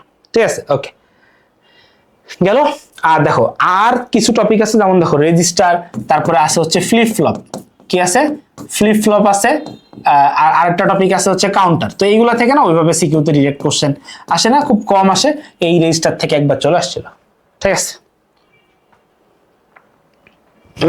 এখন আসো চ্যাপ্টার 4 নিয়ে একটু কথা বলি। চ্যাপ্টার 4টা হচ্ছে কি ওয়েব ডিজাইন ও এইচটিএমএল। আমার মতে তোমাদের সব থেকে সহজ অধ্যায়, এবং থিওরি চ্যাপ্টারগুলো তো সহজ, কিন্তু থিওরিতে না অ্যান্সার করে ফুল মার্ক আনাটা একটু কষ্ট। তো এইচটিএমএল এ খুব সহজে মার্ক আনা যায়, ছোট অধ্যায়, সহজে বোধগম্য, আমরা সহজেই এটা করতে পারি, একটু প্র্যাকটিক্যাল দেখলে আরো বেশি মনে থাকে সহজে। ঠিক আছে, তো খেয়াল করো চ্যাপ্টার 4, এটার নাম হচ্ছে কি ওয়েব ডিজাইন ও এইচটিএমএল। তো দেখো এখানে কিছু টপিক, ফার্স্টে কিছু থিওরিটিক্যাল টপিক আছে একদম শুরুতে, যেমন হচ্ছে ওয়েব পেজ কি, ওয়েব ডিজাইন কি, বুঝছো ওয়েব পেজ কি, তারপর ওয়েবসাইট কি, তারপরে আরো ছোট ছোট কিছু জিনিস, ডিএনএস সার্ভার, ডোমেইন নেম কি, আইপি অ্যাড্রেস কি, তারপর এইচটিটিপিএস কি, এফটিপি কি। ঠিক আছে, তারপর হচ্ছে তোমাকে কি বলে ওয়েব ব্রাউজার কি জিনিস, সার্চ ইঞ্জিন কি জিনিস, এই জিনিসগুলা কিছু 1-2 লাইন করে আছে, থিওরি জিনিসগুলো আগে পড়ে নিবা। ঠিক আছে, ওইগুলো সব জ্ঞানমূলক অনুধাবনমূলকে আসে। হ্যাঁ, এবার সিকিউতে যে কি কি আসে সেটা একটু খেয়াল করে দেখো। সিকিউতে গেলে থিওরির ভিতর থেকে সর্বপ্রথম যেটা আসে সেটা হচ্ছে এই যে ওয়েবসাইটের বিভিন্ন কাঠামো ব্যাখ্যা করা। দেখো ওয়েবসাইটের 4টা কাঠামো আছে, 4টা কাঠামো আছে। কি কি 4টা কাঠামো আছে? লিনিয়ার কাঠামো, তাই তো? ওয়েবসাইটের কাঠামো কি কি? লিনিয়ার কাঠামো, ট্রি বা হায়ারার্কিক্যাল কাঠামো, নেটওয়ার্ক কাঠামো, হাইব্রিড কাঠামো। খুবই সহজ ভাই, কোন একটা স্টুডেন্টের আধা ঘন্টার বেশি লাগার কথা না এই কাঠামো পড়তে, বুঝছো? কিন্তু এখান থেকে দেখো অনেক কোশ্চেন আসে, 3 মার্কের জন্য আসে, গতে আসে। এরপর কি বলতেছে দেখো, এই যে মেনু বা হায়ারার্কি কাঠামো, অ্যাকচুয়ালি হায়ারার্কিক্যাল কাঠামো, অনেক নামই বলে, ট্রি, হায়ারার্কিক্যাল কাঠামো এগুলা। তারপর দেখো এই যে লিনিয়ার কাঠামো কোশ্চেন আসছে। তারপর দেখো নেটওয়ার্ক ও হায়ারার্কি কাঠামোর জন্য লিনিয়ার, দেখো কাঠামোর থেকে অনেক বেশি কোশ্চেন আসে। এরপরে খেয়াল করো, এরপর আছে ওয়েবসাইটের প্রকারভেদ। কোনটা? ওয়েবসাইটের প্রকারভেদ, সেটা খেয়াল করো। এই যে ডাইনামিক ওয়েবসাইট কি, ঠিক আছে, এই যে ওয়েবসাইট হালনাগাদ, ওয়েবসাইটের সমস্যা সমাধান, স্ট্যাটিকের প্রয়োজনীয়তা। খেয়াল করো স্ট্যাটিক আর ডাইনামিকের ভিতরে একটু সংক্ষেপে বলি। স্ট্যাটিক হচ্ছে কি পুরানো মন, যেটা আপডেট করা যায় না। ডাইনামিক কি, যেটা রেগুলার আপডেট করা যায়। হ্যাঁ, তো এটা নিয়ে উদ্দীপকে থাকবে। উদ্দীপকে তোমাকে বলবে যে একজনের একটা গাড়ির কোম্পানি আছে, তার ওয়েবসাইটে নতুন গাড়ি আসছে কিন্তু নতুন মূল্য দিতে পারতেছে না, নতুন ফিচার এড করতে পারতেছে না, যার কারণে গ্রাহকদের সে সঠিক তথ্য দিতে পারতেছে না। ঘতে যেয়ে বলবে তার সমস্যা সমাধানের জন্য কি করতে হবে, ওর স্ট্যাটিক ওয়েবসাইটটাকে ডাইনামিক আনতে হবে। তবে খুবই সহজ, হ্যাঁ, থিওরি কোশ্চেন আসে। এবার দেখো, এবার আসে এইচটিএমএল ফর্ম। এবার ডিরেক্ট কোডে ঢুকে গেলাম। হ্যাঁ, ওই শুরুটা ছিল হচ্ছে ওয়েবসাইট সম্পর্কে কথাবার্তা, এবার আসলাম কোডে। এইচটিএমএল কি বলতেছে দেখো, এই যে একটা কলেজের ছবি সম্বলিত হোম পেজ তৈরির জন্য, মানে কি দেখো ওয়েবসাইটে কি কি কাজ আছে আমরা যদি শুরু থেকে আলাপ করি। সর্বপ্রথম আছে টেক্সট ফরম্যাটিং, তারপরে আছে image, hyperlink, list, table, form term এগুলো আসে না, আসে হচ্ছে টেবিল পর্যন্ত। সব থেকে বেশি ইম্পর্টেন্ট টেবিল, আর দ্বিতীয় ইম্পর্টেন্ট আছে লিস্ট, আর টেবিলের ভিতরে ইমেজ, হাইপারলিংক। অ্যাকচুয়ালি সবই ইম্পর্টেন্ট, কিন্তু টেবিলের কাঠামোটা শেখাটা জরুরি। খেয়াল করো কি বলতেছে এরপর দেখো, এই যে ফরম্যাটিং ট্যাগ ব্যবহার করে এইচটিএমএল লিস্ট, এই যে অর্ডার লিস্ট, আনঅর্ডার লিস্ট প্রদর্শনের কোড, দেখো কতবার আসে এই লিস্ট। খেয়াল করো, ঢাকা বোর্ড 25-এর 5-এর গ, ঢাকা বোর্ড 25-এর 6-এর গ, ঠিক আছে। এই যে দেখো কই গেল, দিনাজপুর বোর্ড 25 5-এর ঘ, যশোর বোর্ড 25 7-এর গ, এই যে দেখো রাজশাহী, কুমিল্লা, চট্টগ্রাম, ঠিক আছে বোর্ডের এই যে 18 সালে 6-এর ঘ, ঠিক আছে। মানে এখান থেকে অনেক কোশ্চেন আসে। List, order list, unordered list, description list, nested list, তাই তো। নেস্টেড লিস্ট কোনটা? এই অর্ডার আনঅর্ডার, এটা একটার ভিতরে আরেকটা ঢুকে গেলেই তাকে আমরা কি বলি, বা ডেসক্রিপশন একটার ভিতরে আরেকটা ঢুকলে তাকে বলি নেস্টেড লিস্ট। এবার দেখো হাইপারলিংক, মানে লিঙ্ক অ্যাড করা। লিঙ্ক অ্যাড করা থেকে কি কোশ্চেন আসে দেখো, ওয়েবসাইটের এই যে এক পেজ থেকে অন্য পেজে যাওয়ার জন্য হাইপারলিংক কোড বিশ্লেষণ করো, ওই যে অ্যাঙ্কর ট্যাগ দিয়ে ওয়েবসাইটের একটা পেজের সাথে আরেকটা পেজের মধ্যে যে কানেকশন, সেটাকেই বলা হয় হাইপারলিংকস, ঠিক আছে। তো ওই হাইপারলিংকের ব্যবহার। এরপরে খেয়াল করো ইমেজ যোগ, ইমেজ অ্যাড করা। ইমেজ অ্যাড করাটা না, এটা সরাসরি আসে না, সরাসরি আসে না। এটা ধরো একটা উদ্দীপকে একটা টেবিল আসবে, দেখো উদ্দীপকে কি করবে, উদ্দীপকে হচ্ছে তোমার এরকম একটা টেবিল দিয়ে দিবে, এরকম একটা টেবিল দিয়ে দিবে। এই টেবিলের ভিতরে কোন একটা ঘরের ভিতরে বলবে যে এখানে একটা ছবি আছে, সেই ছবিটা আপলোড করো। তো ওই কোশ্চেনটাকে এখানে মার্ক করে না, ঠিক আছে, ওইটাকে মার্ক করছে টেবিল হিসেবে। কিন্তু টেবিলের মধ্যে ইমেজ, টেবিলের মধ্যে ধরো এখানে এরকম একটা কথা লেখা থাকবে গুগল, লেখা থাকবে কি গুগল, তারপরে তারপরে এবার উদ্দীপকে বা এবার কোশ্চেনে বলে দিবে কি, এখানে গুগলে ক্লিক করলে গুগলের ওয়েবসাইটে নিয়ে যাবে, হাইপারলিংক। তো ওইটাকে এখানে আলাদা করে কাউন্ট করা নেই, এগুলোকে কাউন্ট করছে টেবিলের মধ্যে, কারণ টেবিল আসে এবং টেবিলের ভিতরে ইমেজ, টেবিলের ভিতরে হাইপারলিংক, এগুলো দেখলেই হবে, ঠিক আছে। তোমরা একটু ক্লাসগুলো দেখো। তো এখানে কি বলতেছে খেয়াল করো, দেখো এই হচ্ছে কি টেবিল তৈরি। হ্যাঁ দেখো টেবিল তৈরির কোশ্চেনে দেখো, এই যে প্রোগ্রামিং ভাষায় টেবিল তৈরি, দেখো Dhaka board 25, Mymensingh board 25, Rajshahi board, Dinajpur board, Comilla board, Chittagong board, Sylhet board, Jessore board. ভাই 25 সালে কয়টা বোর্ডে আসছে দেখো, 1 2 3 4 5 6 7 8, 9টা বোর্ডের 8টা বোর্ডে টেবিল আসছে। টেবিলের ভিতরে রো স্প্যান, কল স্প্যানটা খুবই গুরুত্ব দিয়ে শিখবা। টেবিলের ভিতরে ইমেজ কিভাবে আপলোড করতে হয়, লিস্ট কিভাবে অ্যাড করতে হয়, মানে যাবতীয় কিছু টেবিল টপিকটা দেখলেই বুঝবা আর কি, ঠিক আছে। এই যে দেখো ভাই, আমি আসলে না দেখায় বুঝতেছি না, আমার খুব হিংসা লাগতেছে বুঝছো, কারণ আমি 2015 সালে যখন আইসিটি পরীক্ষা দিছি, আমরা আইসিটির প্রথম ব্যাচ, এইচএসসি প্রথম আইসিটি ব্যাচ, তা আমাদের সময় কেন এরকম একটা প্লে লিস্ট পাইলাম না ভাই, কি দোষ করছিলাম আর কি, ঠিক আছে। ফার্স্ট স্যার কেন তখন একটা সানি স্যারের ধরে আনেন নাই, ঠিক আছে। তো খেয়াল করে দেখো এখানে আমি তোমাকে দেখাই, এই যে দেখো টেবিল, এই যে সব থেকে বড় অংশটাই হচ্ছে টেবিল। তো দেখো এখানে একদম টেবিলের বেসিকটারে কেমনে শিখাইছি দেখো, ঠিক আছে। যে দেখো টেবিলের বেসিক, টেবিলটা কেমনে অ্যালাইন হয়, কেমনে কি হয় আর কি, ঠিক আছে। তারপরে দেখো এই যে মানে যত রকম টেবিল হয় আর কি, একদম বেসিক থেকে শুরু করে অ্যাডভান্স, এই একটা টেবিল, ঠিক আছে। এরপরে দেখো কই গেল ভাই, যা একটু সামনে যা, এই যে দেখো একটু বড় টেবিল, ঠিক আছে। এই টেবিলটা ঘোরায় পেঁচায় কেমনে আসে, ঠিক আছে, কেমনে আসে কোশ্চেন গুলা। তারপর হচ্ছে আরো অন্য টেবিল আছে, এই যে দেখো এক টেবিলে, এই টেবিলটার ভিতরে দেখো, এই টেবিলটা যে পারবে সে সব টেবিল পারবে। এই এক টেবিলের ভিতরে হাইপারলিংক, ইমেজ, লিস্ট, তারপরে ফরম্যাটিং সব দিয়ে দিছিলাম এক টেবিলের ভিতরে ভাই, বুঝছো। তো এইটা যে পারবে সে সব পারবে, বুঝছো। তো ভাই তোমাদের কি সুযোগ সুবিধা ভাই, থামেন ভাই, আপনার অনেক কষ্ট হয়ে গেছে বুঝছি, ঠিক আছে। এই যে দেখো তারপরে এই কল স্প্যান, রো স্প্যানের ব্যবহার, ওয়েব পেজ তৈরিতে এইচটিএমএল, ওয়েব পেজ প্রদর্শনের জন্য এইচটিএমএল কোড লেখো, বুঝছো। তো এগুলো হচ্ছে ভাই আমি তোমাদেরকে সবই দেখানোর চেষ্টা করছি। আর আরেকটা জিনিস একটু মাথায় রাখো, সেটা একটু পড়ো, লাস্টে যে একটা টপিক আছে সেটা হচ্ছে ওয়েবসাইট পাবলিশিং। সেটা হচ্ছে কি, ওয়েবসাইট পাবলিশিং, ওয়েবসাইট পাবলিশিং এর ধাপসমূহ, যে ওয়েবসাইট কিভাবে পাবলিশ করতে হয়, ঠিক আছে, ডোমেইন কিনতে হয় কিভাবে, হোস্টিং করতে হয় কিভাবে, এটা নিয়ে একটু কথা আছে, এটা একটু পড়ো, ঠিক আছে। তাহলে আসো এই চ্যাপ্টারও শেষ। এখন এবার আসো কথা বলি, যে চ্যাপ্টারটাকে সচরাচর তোমরা ভয় পাও, কিন্তু আমার মতে পাওয়া উচিত না, কারণ তোমরা এর থেকে কঠিন সাবজেক্ট ইন্টারমিডিয়েটেই পড়ো। সায়েন্সের বাচ্চারা তো অবভিয়াসলি পড়ো, কমার্সের বাচ্চারা তোমরা যে অ্যাকাউন্টিং পড়ো, ফাইন্যান্স পড়ো, অবশ্যই তার থেকে এটা সহজ, আমি বলবো, ঠিক আছে, তার থেকে এটা সহজ। তো খেয়াল করো, এই অধ্যায় 5 প্রোগ্রামিং ভাষা, এটা নিয়ে একটু কথা বলি, ঠিক আছে। এইখান থেকে 20 মার্ক পাবা। কত মার্ক পাবা? মাস্ট এখান থেকে 20 মার্ক। দুইটা সিকিউ পাবা, দুইটা সিকিউ পাবা, দুইটা সিকিউ পাবা, 20 মার্ক। এবার এমসিকিউতে 4-5 তুমি যাই ধরো না কেন, ঠিক আছে, এই ধরো 24 মার্ক মতো পাবা এই চ্যাপ্টার থেকে, বুঝছো? চ্যাপ্টার 3 দেখো তোমাদের টোটাল সিকিউ হবে কয়টা? 8টা না? বুঝছো, তোমাদের টোটাল সিকিউ হবে কয়টা? 8টা। 8টা থেকে তোমাদেরকে 5টা আনসার করতে হবে। খেয়াল করো 8টা সিকিউ তোমাদের কেমন হবে, খেয়াল করো। চ্যাপ্টার 1 এখান থেকে তোমার একটা কোশ্চেন হবে। চ্যাপ্টার 2 থেকে তোমার একটা কোশ্চেন হবে। চ্যাপ্টার 3 থেকে তোমার দুইটা কোশ্চেন হবে। চ্যাপ্টার 4 এখান থেকে তোমার একটা কোশ্চেন হবে। চ্যাপ্টার 5 এখান থেকে দুইটা কোশ্চেন হবে। চ্যাপ্টার 6 এখান থেকে একটা কোশ্চেন হবে। এই দেখো 2 3 4 4 4 8, এই 8টা সিকিউ থেকে 5টা অ্যান্সার করতে হবে।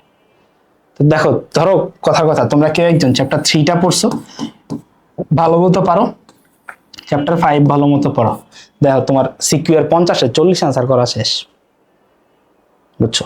এত স্বল্প প্রস্তুতি নিয়েও ভালো করা যায়, বুঝছো? তো আসো, এবং চ্যাপ্টার 5 কিন্তু আহামরি কঠিন না ভাই। কেন? আমি তোমাদেরকে একটা চ্যালেঞ্জ করতেছি। ধরো এইচএসসি পরীক্ষার আজকে হচ্ছে, আমি যখন ভিডিওটা শুট করতেছি, এটা হচ্ছে অলমোস্ট কত তারিখ আজকে? আজকে 19 তারিখ। 2 তারিখে তোমাদের পরীক্ষা, হাতে 11-12 দিন আছে। তুমি যদি একদিন দাও আমাকে, একটা দিন আমাকে দাও, তুমি এই চ্যাপ্টারে তুমি সব কোশ্চেন অ্যান্সার করতে পারবা। খেয়াল করো আমি কোন কনফিডেন্স থেকে বলতেছি, আমি কোন কনফিডেন্স, এই যে আমার যে প্লেলিস্টটা, এই প্লেলিস্টটা খেয়াল করো, এই যে অধ্যায় 5 ভাই, এখানে 7 ঘন্টা 53 মিনিটের একটা ক্লাস আছে। কত ঘন্টা? 7 ঘন্টা 53 মিনিট। এর ভিতরে আরো ব্রেক ট্রেক আছে রেকর্ডেড, ঠিক আছে, বাদ দিয়ে ধরো সলিড দেখতে গেলে 7 ঘন্টা 10-15 মিনিটের একটা ক্লাস আছে। এই ক্লাস যদি তুমি করো ভাই, এই ক্লাসে আমি কি পড়াই নাই ভাই, সব পড়াইছি ভাই।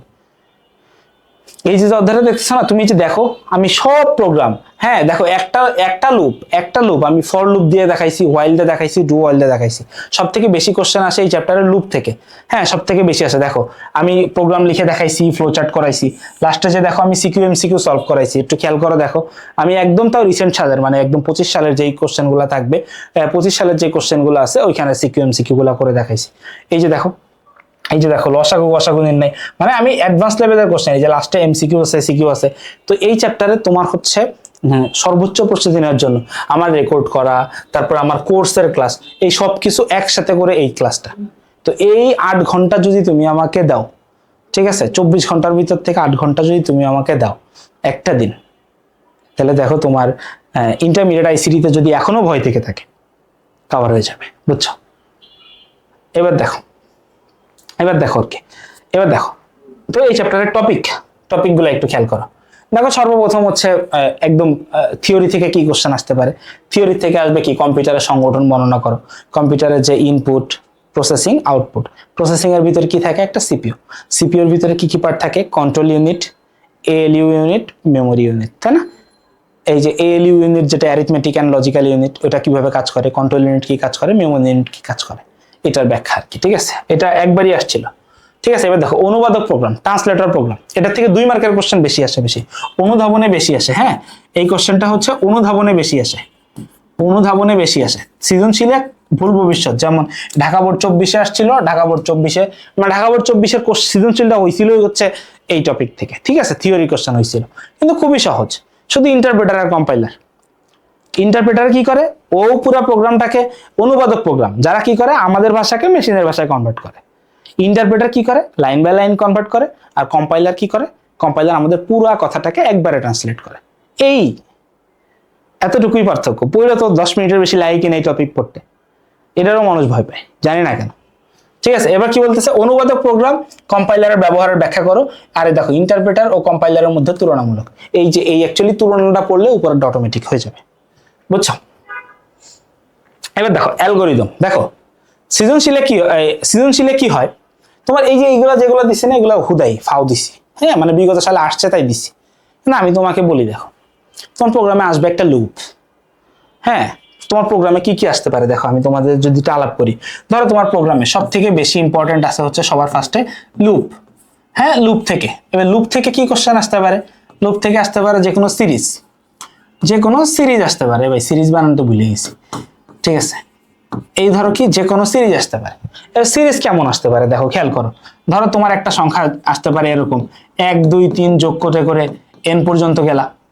এবার যোগের জায়গায় কি আসতে পারে, গুণ আসতে পারে, যেগুলা গুণ করে করে তুমি কোন পর্যন্ত গেলা, n পর্যন্ত গেলা।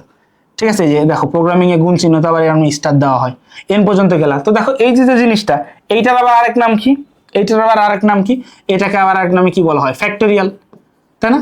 ফ্যাক্টোরিয়ালটা এমনি নির্ণয় করতে হয়। দেখো এগুলো ডিটেলস আমি ওখানে পড়াইছি। ফ্যাক্টোরিয়াল এটা আসতে পারে। এবার সিরিজটা এরকম সুষম না যে একটু এরকম হইতে পারে যে বিজোড় সংখ্যার সিরিজ 1 3 5, হ্যাঁ। তারপরে দেখো তা না এসে জোড় সংখ্যা আসতে পারে 2 4 6, হ্যাঁ। তা না এসে একটু উল্টাপাল্টা আসতে পারে, যেরকম 1 3 করে বৃদ্ধি পাইতে পারে, 1 4 7 10 এইভাবে করে যাইতে পারে। ঠিক আছে, আবার দেখো এটা না যে, এবার দেখো এবার একটু মানে আরো সিরিয়াস আসতে পারে, 1 স্কোয়ার 2 স্কোয়ার 3 স্কোয়ার। তো এইটা আসা আবার ধরো তোমার আসতেছে এরকম 5 স্কোয়ার 7 স্কোয়ার 9 স্কোয়ার। ঠিক আছে, এরকম যে কোনো সিরিজ আসতে পারে। ঠিক আছে, এইগুলো হচ্ছে একটা পার্ট, এগুলো গেল একটা পার্ট। আর কি আসতে পারে তোমার দেখো, আর কি আসতে পারে দেখো, তারপরে তোমার কন্ডিশন আসতে পারে। দেখো লুপ, হ্যাঁ। এবার লুপের বাইরে তোমার কি আছে, ধরো আসছে কন্ডিশন। কন্ডিশনের ভিতরে কি আসতে পারে, কন্ডিশনের ভিতরে আসতে পারে ছোট নাকি বড় সংখ্যা, এটা আসতে পারে, ছোট না বড়, হ্যাঁ। তারপরে তোমার আসতে পারে ধনাত্মক নাকি ঋণাত্মক, কোন একটা সংখ্যা পজিটিভ নাকি নেগেটিভ। ঠিক আছে, কোন একটা সংখ্যা কি পজিটিভ নাকি নেগেটিভ, এটা নিয়ে তোমার আসতে পারে। তারপরে তোমার কি আসতে পারে, ধরো হচ্ছে লিপ ইয়ার, এটা আসতে পারে যে কোন একটা বছর লিপ ইয়ার কিনা, এগুলো যে কোনো একটা আসতে পারে। ঠিক আছে, আমি অনেকগুলো প্রোগ্রাম দেখাইছি, আমার এই ক্লাসটা দেখলেও দেখবো অনেকগুলো প্রোগ্রাম দেখাইছি। এরপর আবার কি দেখো, এই যে আবার আবার কি খেয়াল করো, এবার দেখো এরপর আসতে পারে কিছু বেসিক, কিছু বেসিক, বেসিকের ভিতর থেকে তোমার কি আসতে পারে, যেমন ক্ষেত্রফল নির্ণয়। কি নির্ণয় আসতে পারে, ক্ষেত্রফল নির্ণয়। ক্ষেত্রফল কি, ত্রিভুজের ক্ষেত্রফল, বৃত্তের ক্ষেত্রফল, হ্যাঁ, ট্রাপিজিয়ামের ক্ষেত্রফল, এগুলো আসতে পারে। ঠিক আছে, এগুলো আসতে পারে। তারপর হচ্ছে তোমার কি আসতে পারে, গড় নির্ণয় আসতে পারে, গড়, গড় বা সমষ্টি নির্ণয়। তারপরে ধরো তোমার কি আসতে পারে, তোমার আসতে পারে হচ্ছে এই যে টেম্পারেচার, টেম্পারেচারের যে কনভার্ট আছে না, C/5 = F - 32/9, এই ইকুয়েশন দিয়ে আসতে পারে। ঠিক আছে, এইবার দেখো এইগুলার বাইরে, এইগুলার বাইরে কিছু আসতে পারে, এগুলার বাইরে কিছু এক্সেপশনাল আসতে পারে। সেটা হচ্ছে কি, মৌলিক সংখ্যা নির্ণয়। এটাও লুপের ভিতরে পড়ে, লুপের ভিতরে মৌলিক সংখ্যা, প্রাইম নাম্বার, প্রাইম নাম্বার, এইটা আসতে পারে। তারপর আসতে পারে হচ্ছে গসাগু লসাগু। ঠিক আছে, গসাগু লসাগু, এইগুলা হচ্ছে কি এক্সেপশনাল, এইগুলো হচ্ছে কি এক্সেপশনাল। এই মৌলিক সংখ্যার গসাগু লসাগু এগুলো আমার ওই ক্লাসে করে দেওয়া আছে। ঠিক আছে, এই আসবে ঘুরে ফিরে।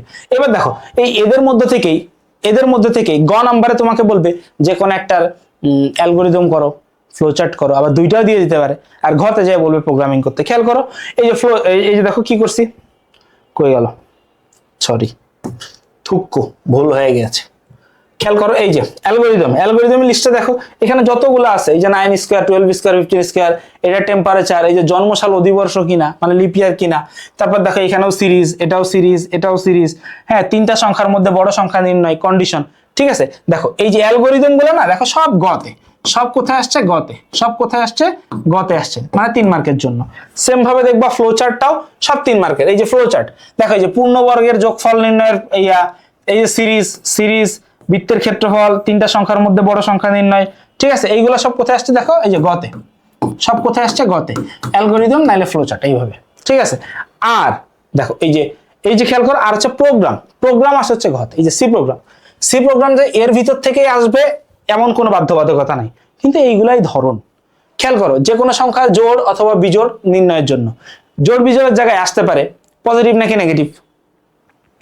তারপর দেখো যে 9 স্কয়ার 12 স্কয়ার 15 স্কয়ার, এই সিরিজ সংখ্যাগুলো চেঞ্জ করতেই পারে। এই যে সিরিজ, এই যে সিরিজ, এই দেখো এই যে এত কোনো কথা, এই ধারাটার কি বলতেছে, ধারাটির যোগফল প্রদর্শন, কিন্তু এটা অ্যাকচুয়ালি যোগফল না। ঠিক আছে, যোগফল এটা অ্যাকচুয়ালি গুণফল, এটা গুণফলের, তাই না? তো এই ধারাটার গুণফল প্রদর্শনের সমষ্টি, গুণফল প্রদর্শন করো।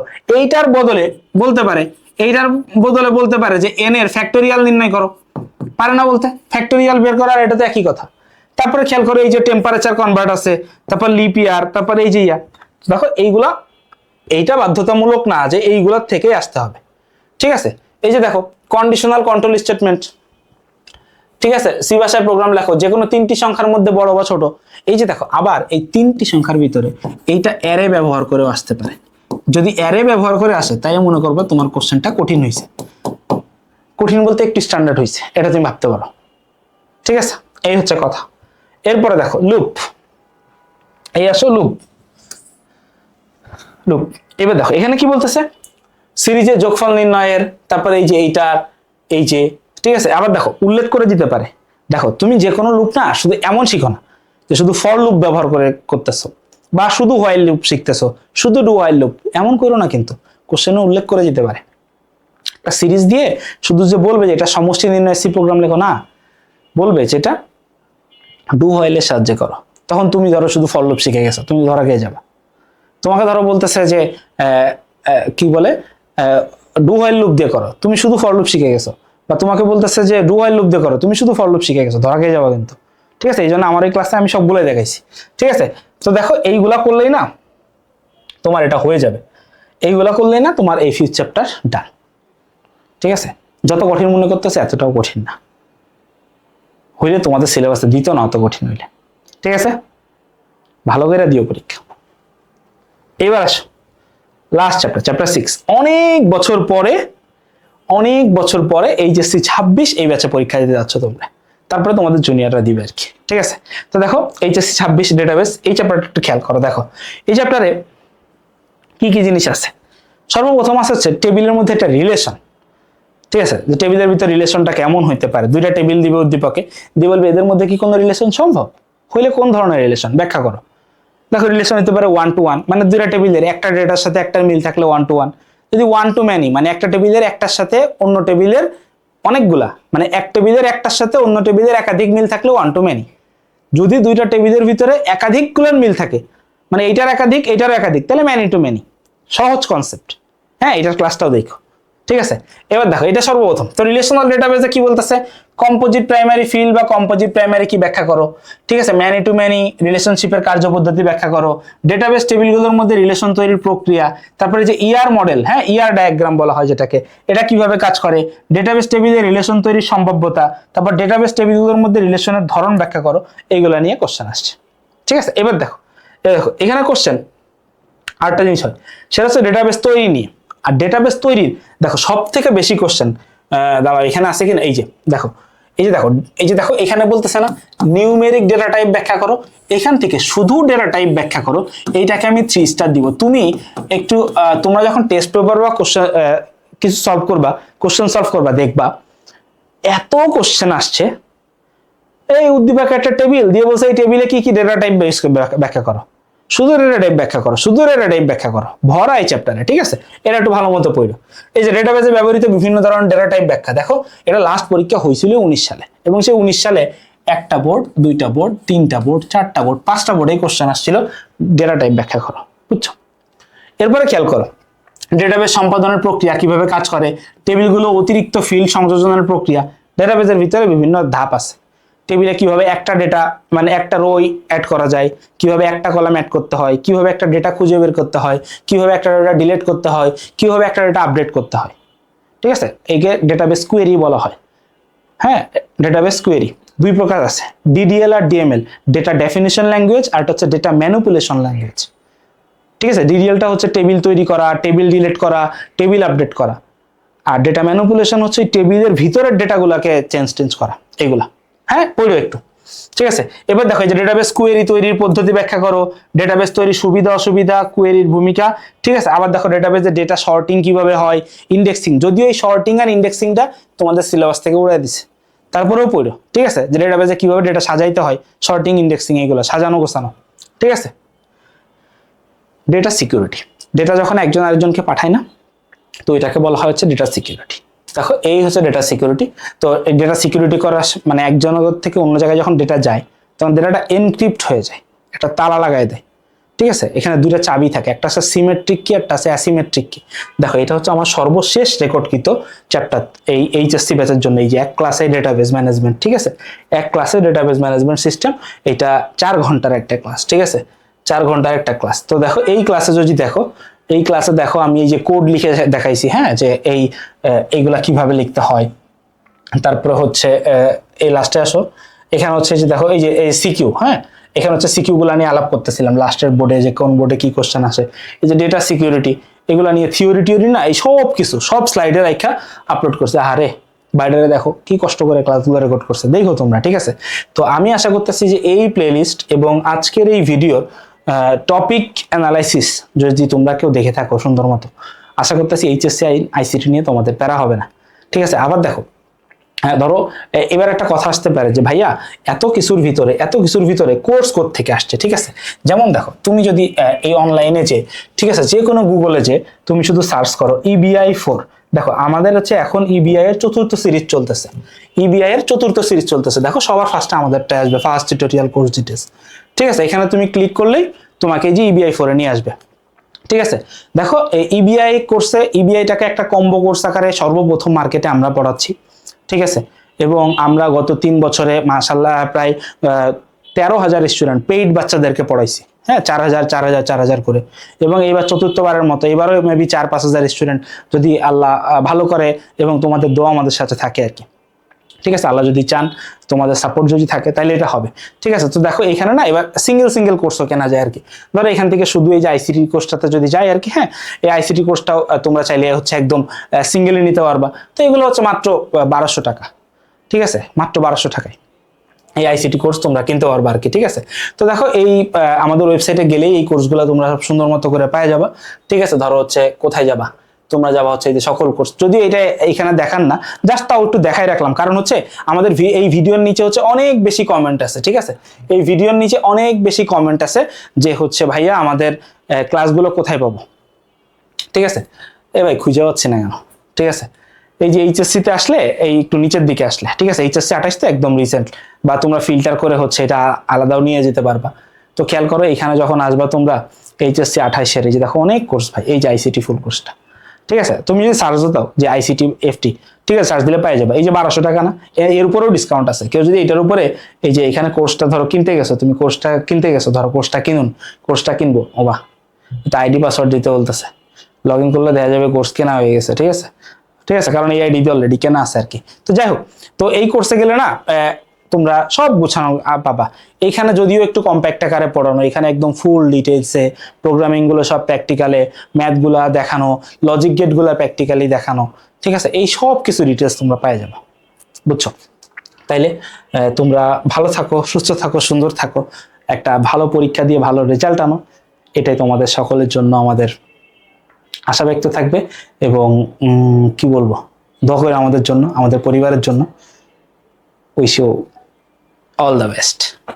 আল্লাহ হাফেজ।